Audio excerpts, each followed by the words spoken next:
When an employee is fired from their job, here are three important things they should remember, coming from my vantage point as an employment law attorney.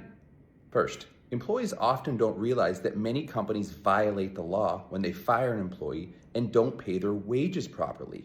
There are state and federal laws in place that companies have to follow, so employees should scrutinize their final paycheck. Also, there are certain states, like here in Massachusetts, that require an employer to pay an employee all wages due and owing on their date of termination if they are fired from their job. So make sure you check into these laws because the company may have broken them. Second, when an employee is presented with a severance agreement, they often fall into the trap of just signing it and not knowing what the repercussions are.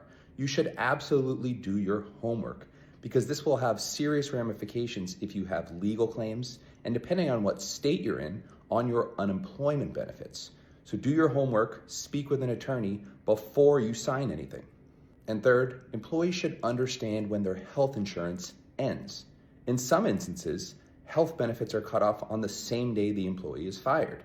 In other situations, they often end at the end of that month. But I've seen scenarios where employees didn't know that the health insurance benefits were over. They went to some sort of procedure and were in a big financial hole. So make sure you know these details when you're fired.